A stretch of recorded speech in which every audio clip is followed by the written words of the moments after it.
Hello and welcome to the latest from the Terrace Scottish Football Podcast. My name is Joel Sked and I'm delighted to be joined by Craig Anderson on a less than delightful Sunday evening with Craig fresh back from Hampden Park. How's it going, Craig? Yeah, good. I'm literally in the house, had my dinner and back out to record this podcast. So yes, very fresh from the disappointment. Like the listeners will be pleased because all I ever hear from people is, I've really loved those podcasts when you come on with Scotland Blues, and I'm like, I don't want to ever do those podcasts, but I was already lined up for this and hoping it would just be quite a nice, cheerful, triumphant one. But I have to say I did have a wee bit of a bad feeling through the week. Like I kind of, this wasn't, to me, it wasn't that unlikely an outcome. Just there was something hanging over me with this. To be honest, I feel I would have been happier if we'd drawn 0-0 in midweek than being ahead somehow. Yeah, it's almost like that first half in Greece, and it's just gone all downhill from there. Even if it's a weird one, even if you flipped it, where Scotland kind of survived a wee bit of an onslaught in the first half in Piraeus, and then 1-0 with a confident second half performance, and then it's like takes some momentum into tonight. But it was interesting, something you said in the group chat, and it was something that I was going to ask you. I wanted to ask you about, because watching on TV might have been felt different to the ground, and watching on TV was difficult because the BBC coverage was absolutely shambolic. I turned it on as soon as the game kicked off, so I didn't watch any of the build up. I heard the term amateur hour used, but it was like this. Like the sound was obviously the commentary and the sound was ahead of the picture, so you knew Greece had scored before they'd actually the ball hit. You'd seen the ball hit the net, so it was a wee bit harder to tell. But if what you said in the group chat confirmed what it felt to me, it's like it just felt a bit flat. The whole that's exactly how it felt. Coming back on that, obviously I wasn't watching the TV coverage, but I always remember the Kirin Cup when we beat Bulgaria 5-1 in that game. The commentary wasn't behind or anything, but somehow the graphics did the thing. You know when a goal gets scored in football, the graphics go off. Like the goal scoring, I don't know if that still happens actually, but it used to always be like the graphics in the top left would disappear. Yeah. That Kirin Cup, the graphics would disappear a good 2 or 3 seconds before the goals. And because it was like 5-1, I'd kind of noticed it was happening. And I was always like, Scotland are going down the line, the graphics disappear. I'm like, yes, we've scored again. So I imagine you had the inverse of that. I would have much preferred that. It was such a flat performance. Like, it's hard because, to be honest, and that's why I was saying it's that going in, and I said it to people. We had the Terrace Hospitality Day out yesterday. You weren't there, Joe, but I'd said to a couple of people, like, I'm actually a wee bit worried that going in 1-0 up is going to be a bit of an issue for us. And I was like, maybe we just need to concede after like 2 minutes and just play the game as if we're like level, because I didn't actually want that to happen, obviously. But it kind of felt like, see the flat, like there is not that much of a line between flat and control. Having control of a game can be flat. It can be deliberately sterile. Yep. And it felt like that was maybe the game plan. And that game plan would have clearly been fine if we'd drawn 0-0. Or like, and that's the thing I was saying, that first 20, 25 minutes of the game, despite it maybe not having the intensity, we did create openings, and we did create, like, not clear, we never had a clear-cut chance in the full game, I wouldn't say, but we had clear openings where, and they did almost fall to McTominay as well, who's the man you'd kind of want them to fall to. But just so you know, there was like one whistled wide and one was maybe blocked, and there was one that was kind of trickled to the keeper. Did they have a header and stuff? They were all like not great chances. And again, if one of those goes in, and then the game is sterile rather than flat for the remaining 60 minutes at 2-0 up on aggregate, no one cares. It's considered good, but you can't be flat and you can't be passive when you're chasing a game. Or even when, even at 1-0 and it wasn't that long a gap between 1-0 and 2-0. And it just felt like, I used the word intensity a second ago. I think this Scotland team, I think any Scotland team can only play well when there's a degree of intensity in the performance. And there simply wasn't any. And that's kind of an issue. I can fully understand, and you can see masses of evidence that we are far better as a possession team now. You saw it in the first half in Greece. You've seen it in several games where when we're on the ball, we don't always panic. We can find passes, we can string things together, we can play combination football and stuff, and that's good, and we have evolved to an extent like that, but we're still not good enough at it to pick teams apart. And Greece weren't going to let us, play, they weren't going to let us cut them open. We had to play through them, we had to break them down, and the only way you do that is playing it at pace. Mm-hmm. And at no point in that game did I really feel... Sorry, I would say the only point I felt we did it was for about 5 minutes after the first triple sub. And then it was kind of a revert to type situation. Maybe if you get a goal in that 5 minutes, it's all changed. But the game really, really, really reminded me of the Ukraine playoff. That, like, in every single aspect of it, a lot of hype, a bit of expectation, going into it in pretty decent form, and just at no point were you part of the game, and that's quite disappointing. Yeah, it was, and in the Ukraine game as well. It was one of those where the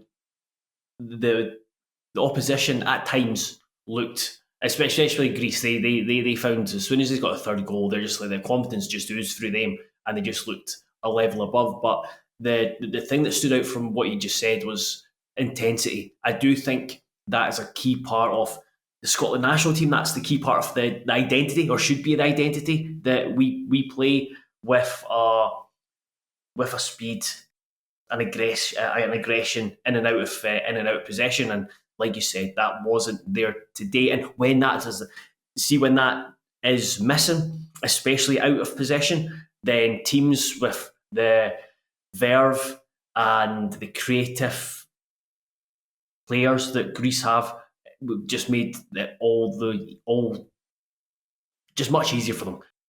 Suppose I actually think Greece, like,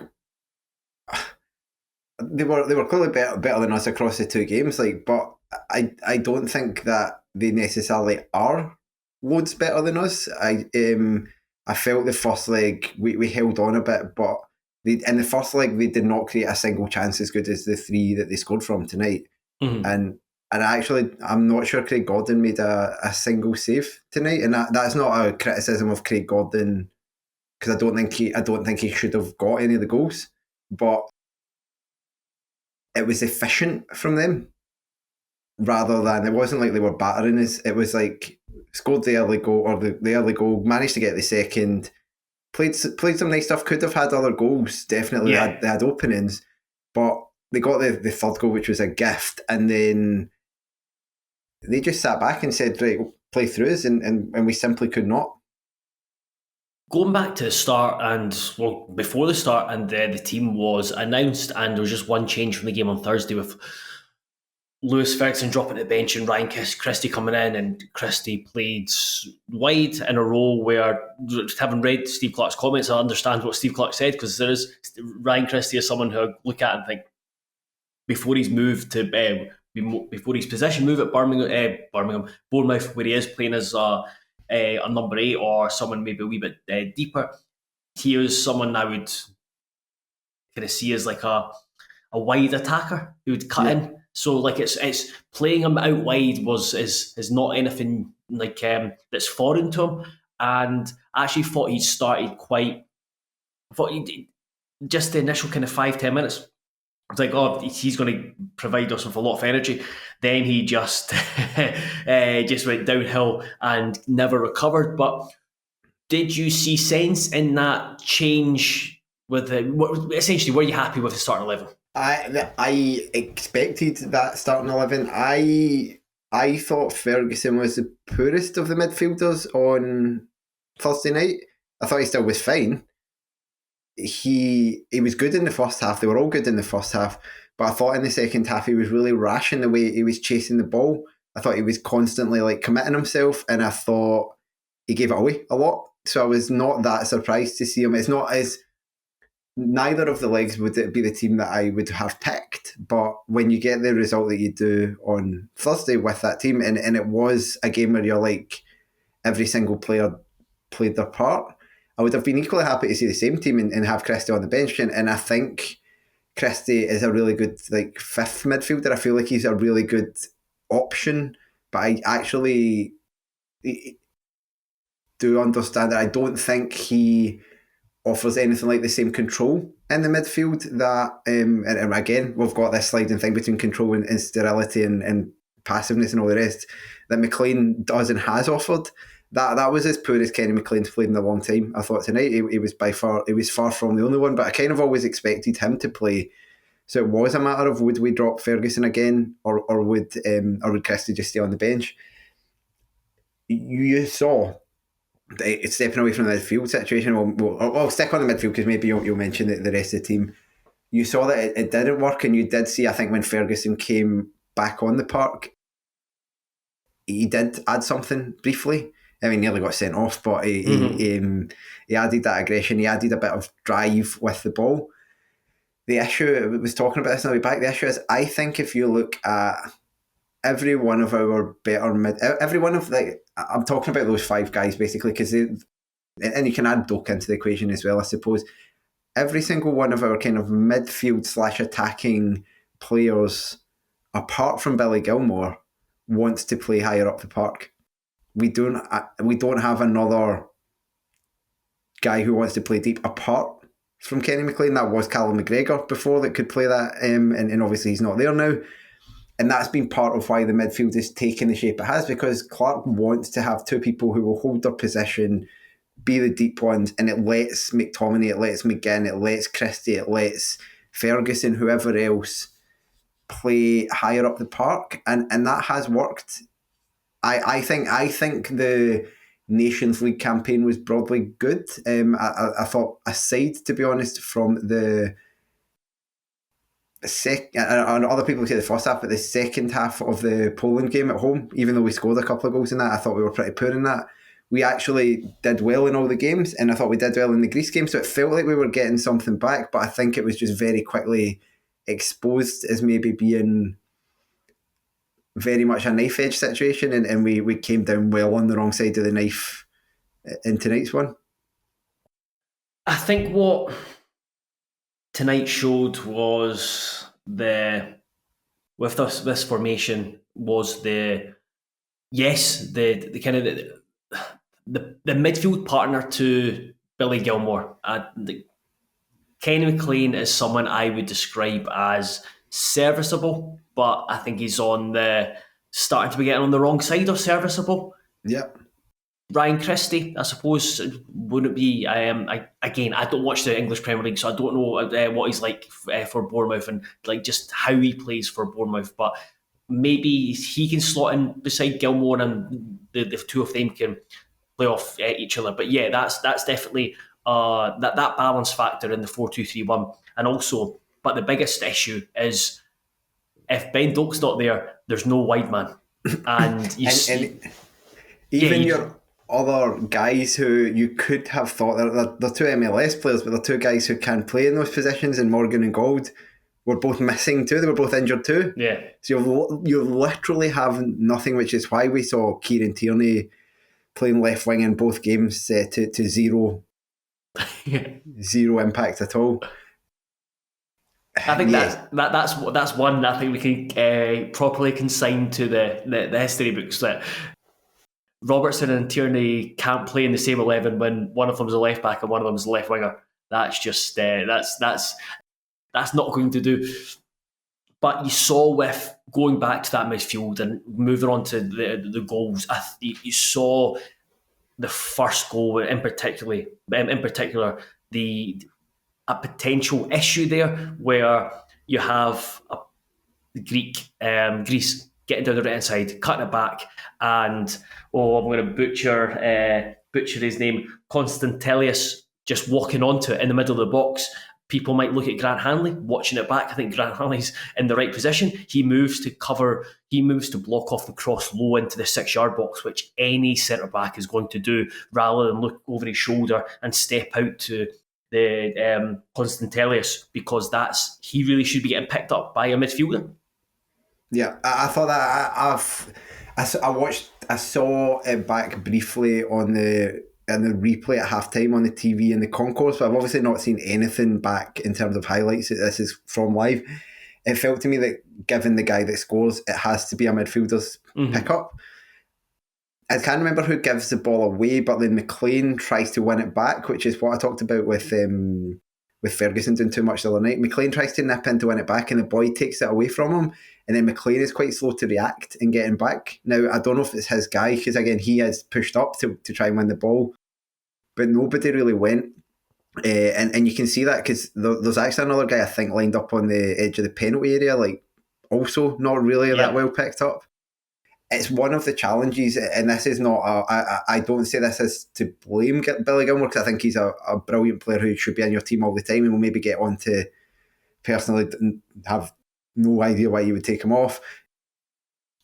He is not a defensive player, even though he plays deep, and I think that's the challenge when people are talking about can you play him and Christie together.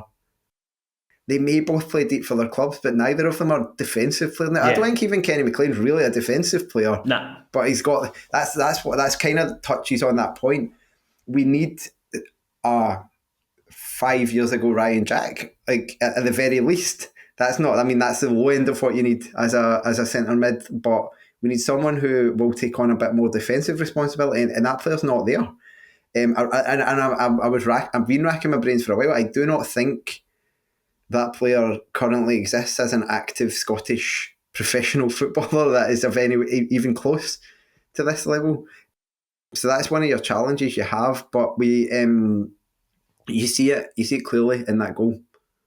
Yeah, and then the second goal, I think when you see Robertson in the position that he is, that's never a position that you want to be in as a fullback. And again, it goes back to a ball coming into. I'm describing it as I watch the highlights back. Is that they tack down the left hand side, and the ball goes into the edge of the Scotland box, and there is a free man middle of the box. Robertson has to come across and try and lock him.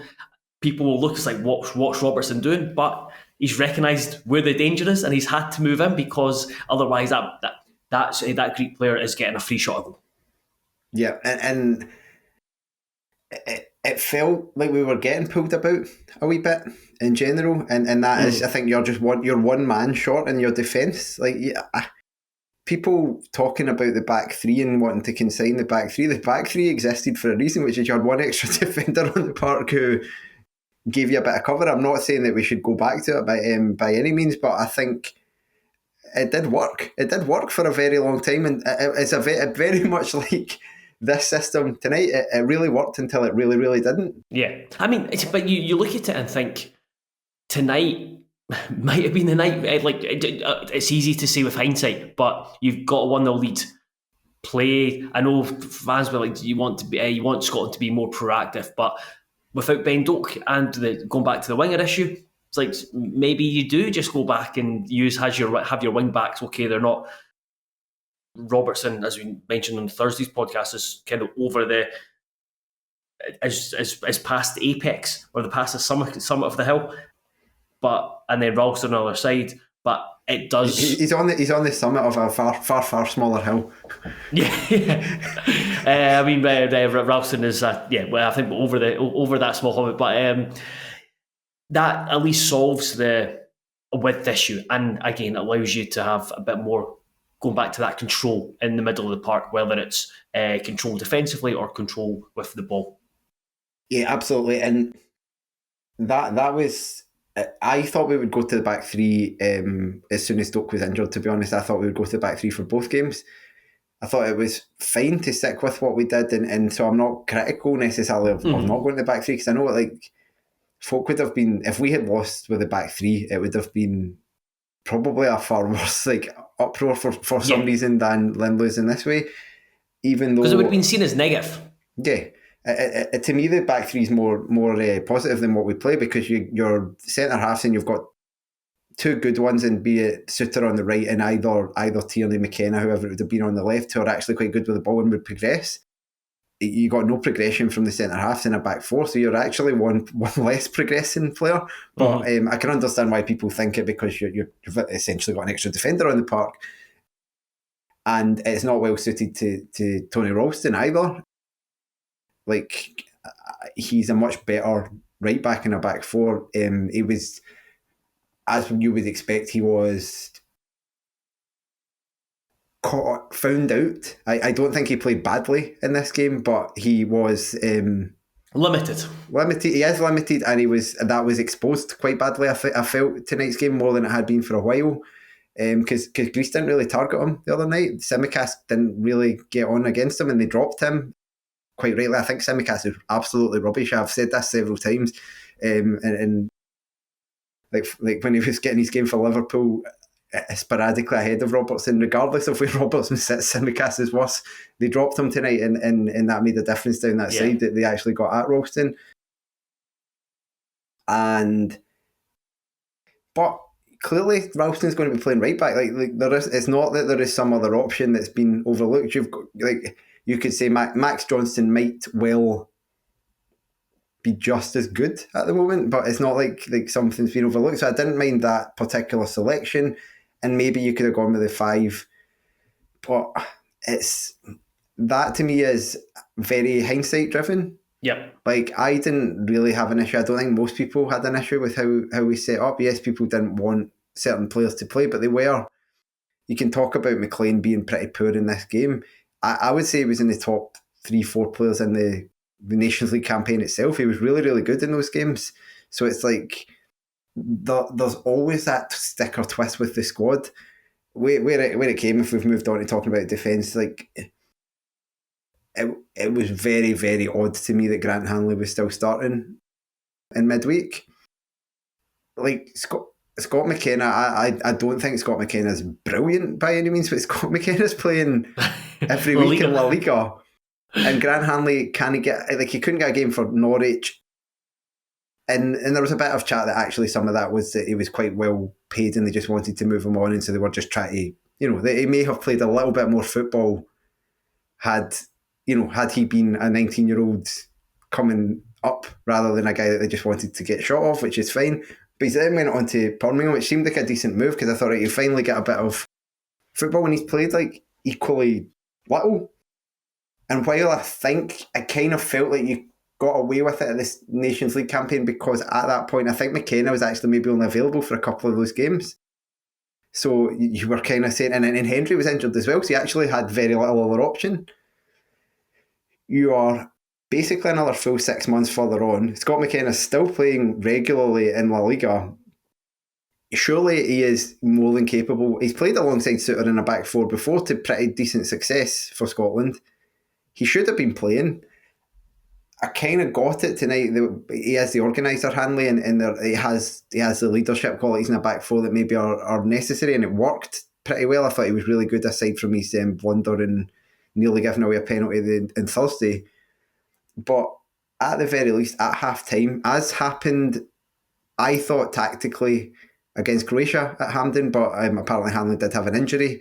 He brought McKenna on at half-time and he progressed the ball so much better. He got up the park, because if we get on to the other issue with the game, there are many issues with this game, but how were we expecting to score a goal in the last, like, from that 3-0 point onwards? What was our thought process on how a goal was going to be scored? Because for me, there are fundamentally 3 ways, with a team sitting deep, there are fundamentally 3 ways, I'll say 4 ways that you can score a goal.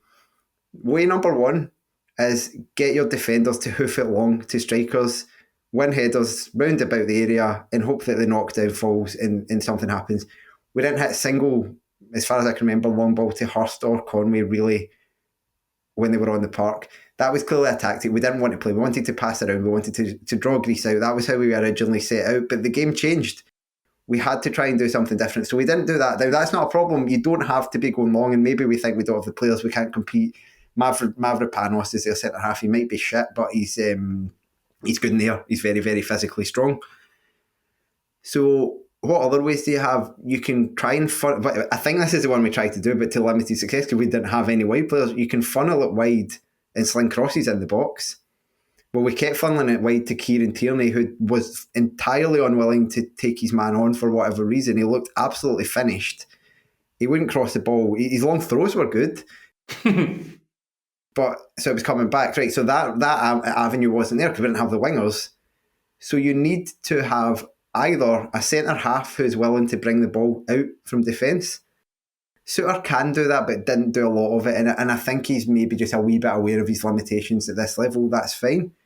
Grant Hanlon's never going to do that. Scott McKenna's really good at that. Scott McKenna's really good at getting on the ball and making 30, 40 yard runs up the park when there's space there. He did it really well against Croatia. I thought he was perfect for that. Now, the other way that you can play, which is how we, to me, also should and could have played, is having a midfielder who will drop deep constantly, take the ball, pick a pass. And we have that midfielder. We have Billy Gilmore, who I thought, in the first half, I thought Gilmore and McTominay were excellent, and I thought every single other Scotland player was utter shite.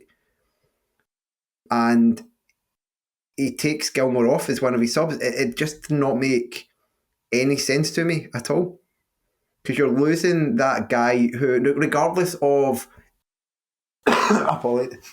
regardless of how you want to play, you are losing the guy who can come to the defence, take the ball under pressure, turn round, find some pass and do something. You just completely negate that way you want to play. And even if you want to play, I think he wanted to get kind of physical guys on and pick up. And McGinn tried to do that later on and tried to drop a bit deeper. But McGinn has never really been a very good footballer. He is where he is entirely on effort, willingness, and he's a very smart footballer. Like he uses his body well, he thinks about the game, and he's got a good left foot, like he can ping shots and stuff like that. So I don't have an issue with not taking him off, for example, but if you're then getting him to do something that Billy Gilmore is just far better at, it made zero sense to me. Am I right in saying that the way, I completely agree with what you said. You look at McTominay and Gilmore, you're just like, Steve, just don't touch him the ball. Yeah, just give him the ball. Like on it, yes, I do not think I have seen a Scotland player as good as Scott McTominay. I literally just getting the ball and running away from people. It's just not something we do, and he does it. Yeah, I mean that's what I was saying. You just basically, it's like Steve, just you leave them alone. You just instruct the other nine. The other nine boys to pass to one of those two, and one of those two will do something. We'll put it we'll keep the ball going in the right direction, or put it into an area where Scotland are dangerous. But then the way he lined up the midfield, did Christie go into the centre of the pitch, or did he stay wide? No, because it was like there was no. To me, that was the problem. Like maybe for the first 5 minutes, it was like a wee bit like Ferguson probably was the one that maybe went the deepest, and Christie kind of moved over a bit, but it just felt like it was just like putting players on it, and it kind of, maybe you could have stuck with that a wee bit longer, and maybe they would have found it and made it work, because I think Greece had kind of given up the midfield by that point. They weren't really pressing that much in the middle, except occasionally they were, but so we were getting time. But everyone just was a wee bit. I think he saw it, and I can understand it. The guy behind me got really annoyed at it. We got a corner just after they took Robertson and Christie off, and at one point, like James Wilson picked up the ball and was like kind of walking towards the corner flag, being like, "Who the heck's taking this?"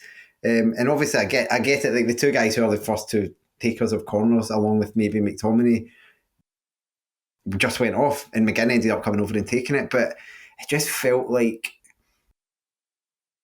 the last double sub, there was still 15 minutes to go.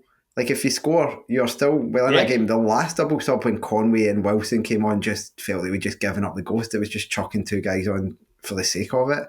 It felt, I mean, I think even going back, I think the third goal so soon after half time and the manner in which it was conceded was a killer.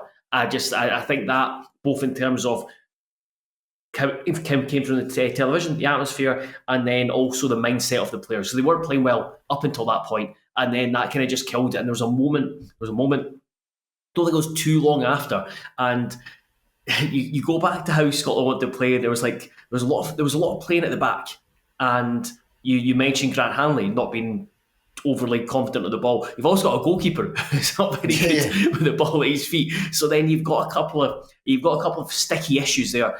And then there was one moment where Gordon played to Hanley, and then it was all very rushed, and no one really knew what they were doing. Hanley had to move on to Robertson, and even Robertson, he managed to create space for himself, but he just kicked up the line. He hadn't had a look. He had no idea who was there, and then Greece picked up. There was no one in the middle of the park for Scotland. Greece picked up, and they were able to start playing the way they wanted to play. And that wee bit that's what summed up for me. Kind of summed up the second half, where Scotland just lost their way and never really found it, and I don't think Steve Clarke helped the team anyway trying to find it. No, the changes. I was incredibly critical of George Hurst when he came on midweek. I thought he did absolutely nothing in that game, as in he lost every header. I thought Shea Adams had played well midweek, and I thought Hurst, like, when he came on, we got far worse. He wasn't winning things. He wasn't. That I felt it was summed up when it cut to him, and he kind of went in for a challenge for the guy. Fair enough, he lost the challenge. They've got big physical centre halves. That's not a problem. You will lose challenges. And he was like looking at his sore wee finger, rather than chasing the guy. Yeah. But I thought he did a lot. I saw a lot more from him to be like, right, he might have something to offer when he came on. But then that was for 15 minutes where we played him as the main striker in kind of a system that, like, at least somewhat resembled a football system. Yes, Kieran Tierney was playing out wide. I could understand it. He has been playing there a touch for Arsenal. Like, there is a little bit of a logic to it. Kieran Tierney, when fit, is a far better player pretty much in any position you put him in than most of the players who could otherwise be playing there, aside from maybe the midfield three. So it kind of would make sense. But then we completely lost the plot, because when Conway and Wilson came on, like, no harm to Wilson, like, I think he's going to be a really, really good player going forward. That to me felt like, we'll give the young boy a cap. We'll set, he was the youngest ever Scotland player. That's brilliant. Well done. But it's like the only notable contribution he had in the game was nearly giving them a fourth goal when he kind of came back into midfield and passed it straight to one of them. But it was simply not the. It's not even it wasn't the game or the time to bring him on. You could have brought him on. You could have brought him on alongside Hurst, played some sort of 4-4-2, and maybe try to get, think he's a finisher, maybe he'll poach a goal. But instead, Conway comes on as well. And I don't know if that is purely because he doesn't want to annoy Conway by saying, like, well, I've brought Hurst in ahead of you, and now I'm bringing on an 18-year-old, and you're sitting on the bench. But Conway was being asked to play wide. I think he's played a bit deeper for Middlesbrough recently. I think he's been playing kind of behind the main striker, so he maybe has a little bit of that in his game. But it was all very much like there was no route to go at that point, because, like you said, it was Hanley to Suter to Robertson to maybe McGinn or Tierney, pushed back to Hanley again. Like, there was no, we didn't have people who could play the ball forward, and it was summed up like, we're chasing the game. We need 2 goals. There's maybe 10 minutes to go, and Kieran Tierney gets the ball 1v1 with their fullback. Yeah, quite high up the park. Yeah, they've got a number of guys. He turns inside. He gets pressed again from the other side, and all he can do is knock a 60-yard pass back to Craig Gordon. And it's like, that is a smart move at 0-0. Just even at 1-0 with 20 minutes to go or 15 minutes to go, whenever it was, because you're like, you don't want to give away something daft. You kind of need to do something. You kind of need to try and score. You need to just take a risk, and there was no risks being taken either. I talked about McTominay, as good as he was in the first half. He wasn't in the game in the second. We simply, the changes in the system simply gave us no chance to get back into the game, in my opinion, and that was the pretty disappointing part of it. Yeah, absolutely. I think, I just was, I felt the third goal killed it, but you did allude to it there, that because of the 1-0 win in the first leg, and then just a goal could have changed it for Scotland.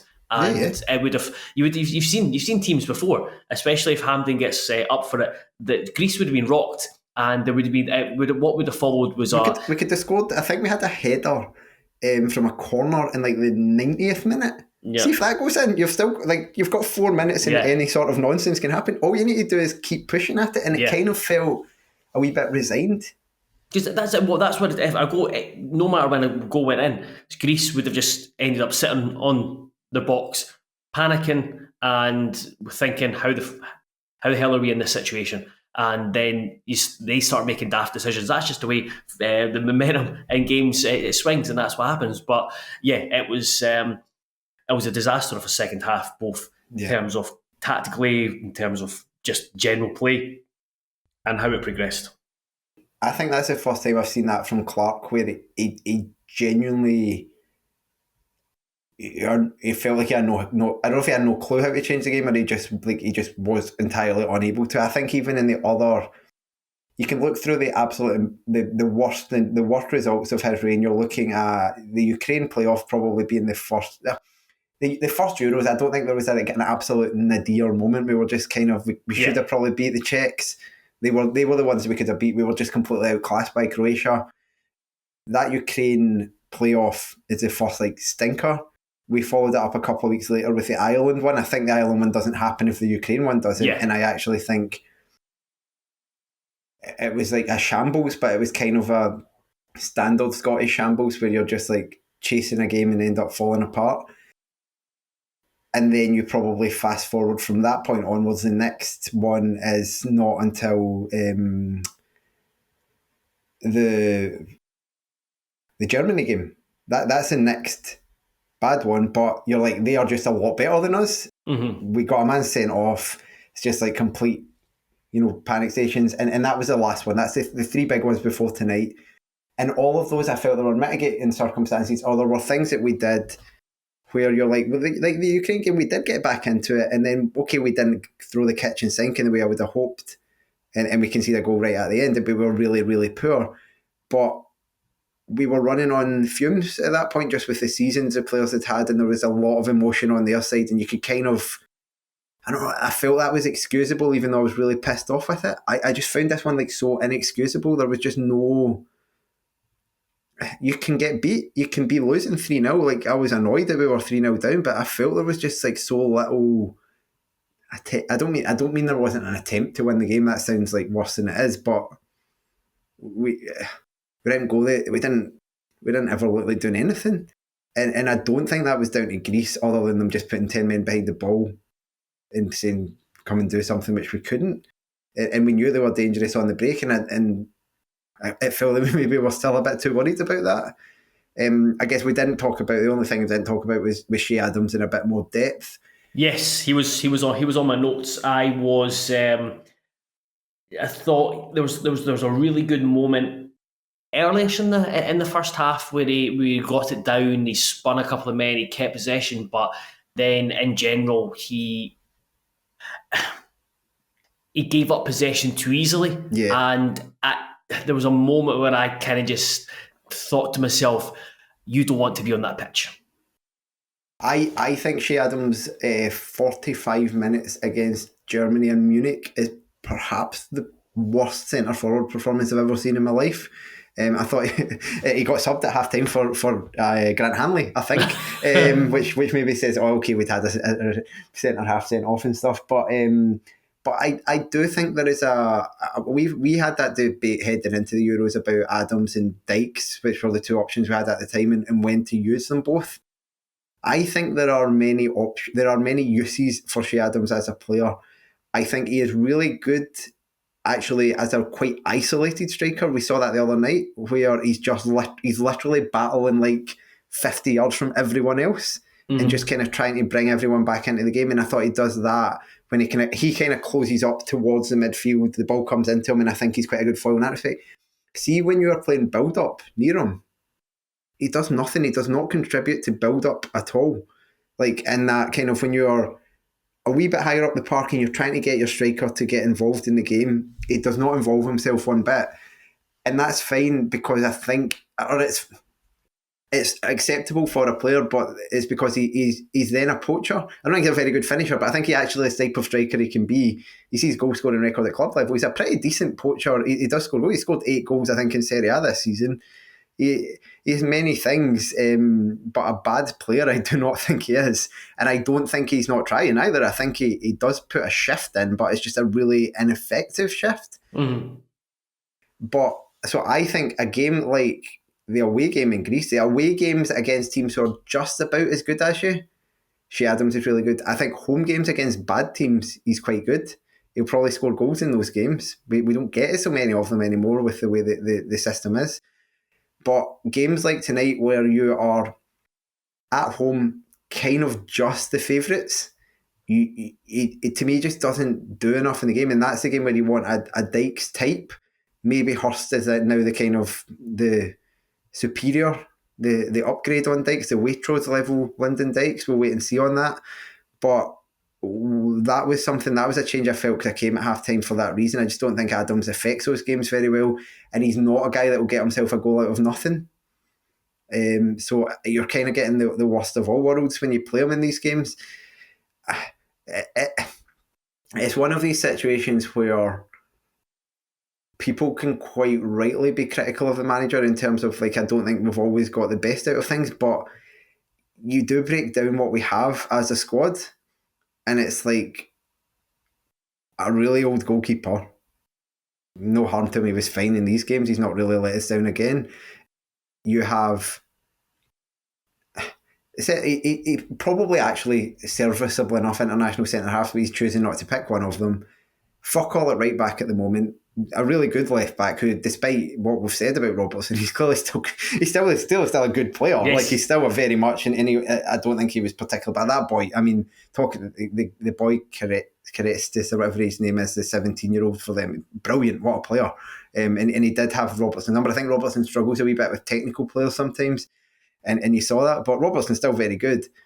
Lots of good midfielders, all of them the same type, like we spoke about, except Gilmore, an absolute gem of a player who hasn't. It's hard to say hasn't been well used by Steve Clarke, because he's played him. Every single one of his caps, and he must have about 40 caps already for Scotland, have been under Clarke. But you feel he could maybe be unlocked a wee bit more with a different manager. One good winger now who's 18, we don't even know if he is that good, and no real proven striker.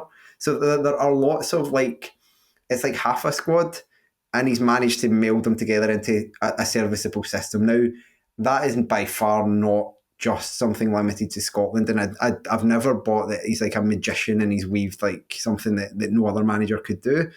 But it's not like it's not like somehow we've got brilliant players who are being left out or not being well used. So there's like that balance to strike, but it's just really annoying. Like when you see a performance tonight, because you're just like, where does that come from? Yeah, and all I would say is Liechtenstein, beware of Shea Adams in the summer. The perfect opposition for you to score 3 goals against. Just to finish up, Craig, how are you, just looking at the bigger picture, how are you feeling about the bigger picture? I mean, going into the World Cup qualifiers, I know so much, there's so much time between now and, I think it's September the games are, and we could have Hickey back, hopefully have Hickey back and have Ben Doak back, and you never know, someone might have emerged. But what does tonight and over like the 2 games with Greece also being in the World Cup qualifiers tell you? I don't think Greece are. It's what I thought about Greece going in hasn't really changed a lot, which is that I thought they were beatable but dangerous, and I think, like, if we can get the better of Greece, that would be a good thing. I would be much happier, because I'm looking at 84 minutes into Portugal to Denmark 2, which means as it stands Portugal are heading into the group. Mm-hmm. Could do without that personally, because as much as we saw they're a bit of a state, they are a team who could easily turn up and battle, like, win every game in the group. Yeah. Denmark are not going to do that, and Denmark to me, like, you can look at getting into the playoffs will be a decent achievement for the World Cup, but if you actually want to qualify for the World Cup, the playoffs are hard to get through whoever you are, because you're now having to win 2 one-off games against different teams. Like, it's a 1 in 4.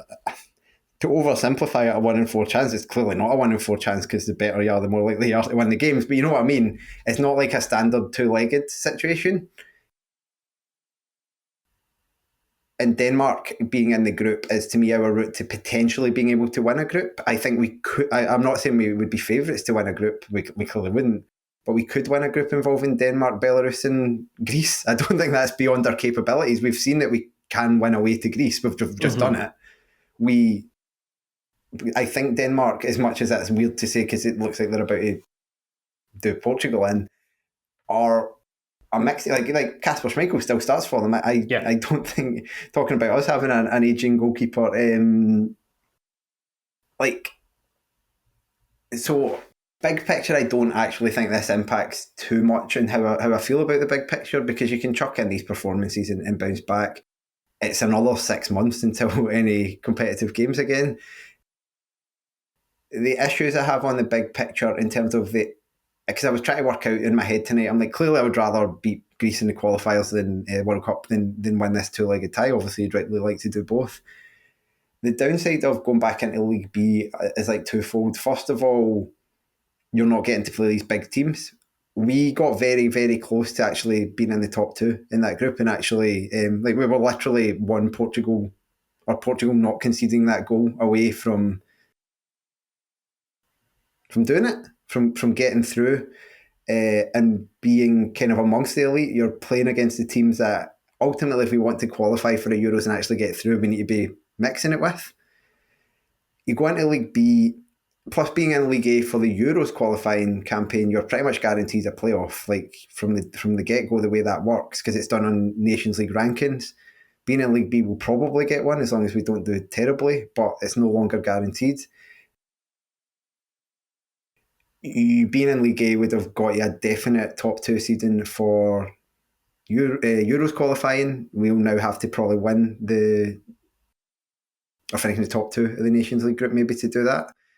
Another downside of that, I don't know about that part. And the League B, we will be favourites for our group. We'll probably be the top seed in our group, but there are good teams going to be in that. Like Georgia have just come into it. They're tricky. Like Poland are potentially a team we could play again. They were all right. They weren't like, we got the better of them away, but we did lose at home. So there's all of that to think about. This Nations League one's obviously a bit weird because it's the home Euros, and it sounds like the way it's going to work is that there will be 2 automatic spots reserved for home nations who don't qualify through the thing. So once you take into the fact that England are going to qualify, I am happy to already see what England's qualification for that tournament. You're basically looking at 2 out of us, Wales and Ireland, because Northern Ireland I think are no longer going to be hosts because it's not been played there, are going to get a space. So all we need is either us to qualify or Wales to qualify or Ireland to qualify, and we'll get in anyway. So there's a little bit of leeway there, but you'd rather do it off your own back and all the rest of it. So the Nations League's a bit of a disappointment, but it may give us more games against like winnable opposition and stuff. So there's upsides to that part. World Cup qualifying, we're in the group we're in. I would rather Denmark are in it. I'm going to check again in the hope that Portugal have scored. Portugal have scored, so it's now 3-2. So we're heading for extra time. If Denmark win that group, I think I would give Scotland about a 30% chance of winning it and going to the World Cup. I would give us about a 30% chance of coming second, and I'll say 20% chance of winning it, 30% chance of coming second, and 50% chance of coming third. I will tell you we will cast iron finish ahead of Belarus in the group. That's the one thing I will tell you. So, in the big picture, I think we can get to this World Cup. I think Denmark being in that group would be the best route to that. So fingers crossed that happens. And I think the fact that because I do think this is a thing for us, the fact that group is being played in September, October, November tends to be good for us. Yeah. We tend to like playing in dark nights at the start of the season when the players are a bit fresher, and we tend to get worse as the season goes on.